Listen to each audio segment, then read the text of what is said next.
What if I told you that one of the most ordinary white powders in your kitchen is quietly being discussed in urology circles?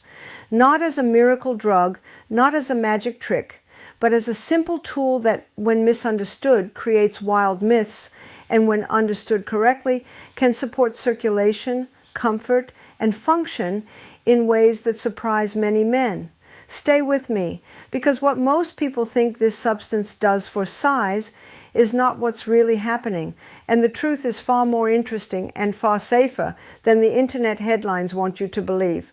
Let's slow this down and bring some clarity, because there's a lot of confusion floating around. You may have heard claims that bicarbonate suddenly increases size overnight, that urologists secretly recommend it for dramatic changes, or that it somehow rewires the male body. That's not how the human body works, and any honest health educator needs to say that up front. But here's where things get interesting. Urologists do understand something very important about blood flow, tissue relaxation, acidity, and inflammation, and bicarbonate, when used correctly and conservatively, has a role in that bigger picture. Not as a growth substance, not as a hormone, but as a supporter of an internal environment where the body functions more efficiently. To understand this, you need to understand what men often mean when they talk about size change.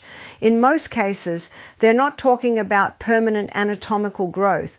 What they're noticing is improved fullness, better circulation, stronger blood delivery, and reduced tissue tension. The male organ is largely a vascular structure. That means its appearance and performance depend heavily on blood flow, vessel flexibility, and nervous system relaxation. Anything that supports circulation and reduces chronic irritation can create a noticeable difference in firmness and responsiveness. That's the context where bicarbonate enters the conversation. Bicarbonate, also known as sodium bicarbonate, is a natural buffering agent. Your own body produces bicarbonate every single day to maintain pH balance in your blood.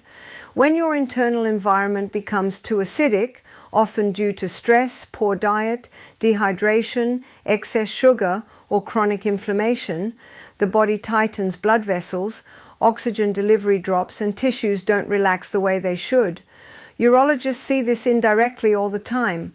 Men come in with complaints of reduced firmness, discomfort, urinary irritation, or a general sense that things aren't what they used to be, even though tests come back normal. Often the issue isn't structure, it's environment. When tissues are irritated or inflamed, the body goes into a protective mode. Blood flow becomes less efficient. Muscles stay slightly contracted. Nerves become more sensitive.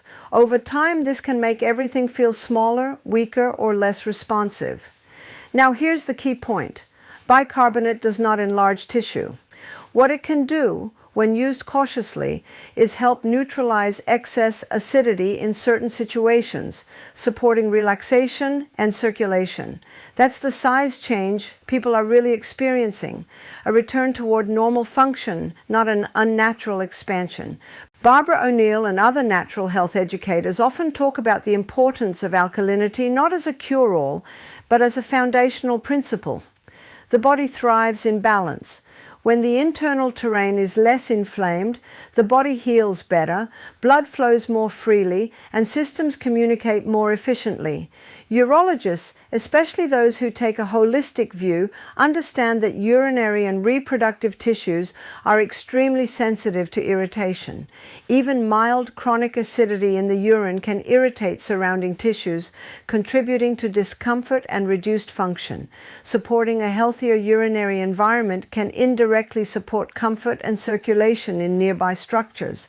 Some men notice changes simply because bicarbonate can help reduce urinary burning, pelvic tension, or low-grade discomfort. When that irritation eases, muscles relax.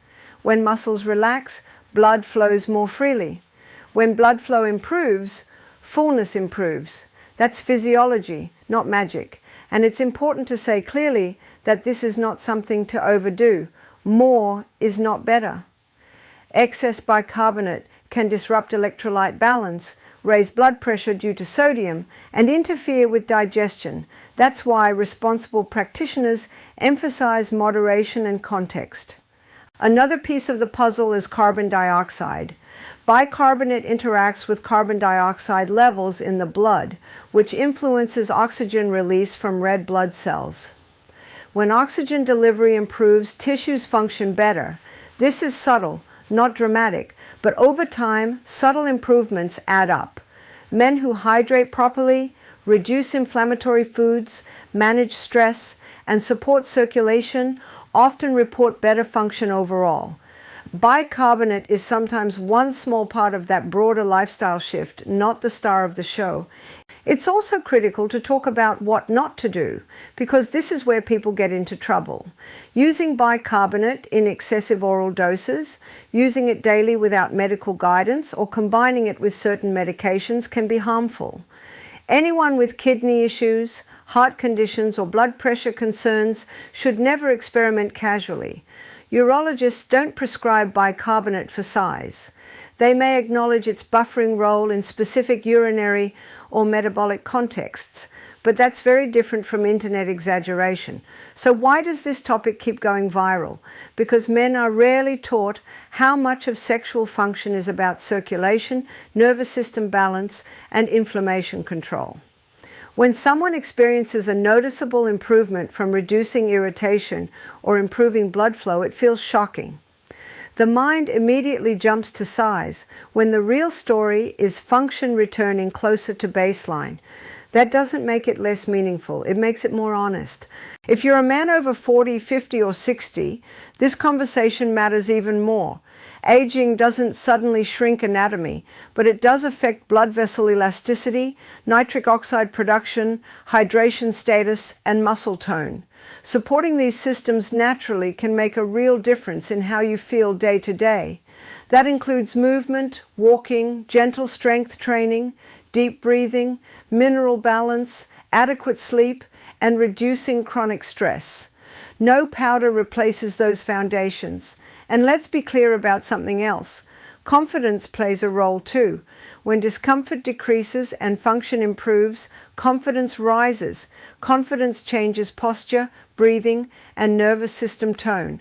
That feedback loop alone can create a noticeable difference in performance and perception. Again, not magic. Biology and psychology working together. So when you hear dramatic claims about bicarbonate and shocking size changes, understand the translation. What's really happening is reduced irritation, improved circulation, better tissue relaxation, and a body that's functioning closer to how it's designed to function. That's powerful enough without exaggeration. To wrap this up, remember these three ideas. Bicarbonate does not grow tissue, but it can support balance when used cautiously. Improved circulation and reduced inflammation can create noticeable functional changes that people mistake for growth. And the biggest improvements always come from combining small supportive tools with healthy daily habits. If you found this information valuable, make sure to subscribe to the channel, like this video, and let me know in the comments what topic you want to see next.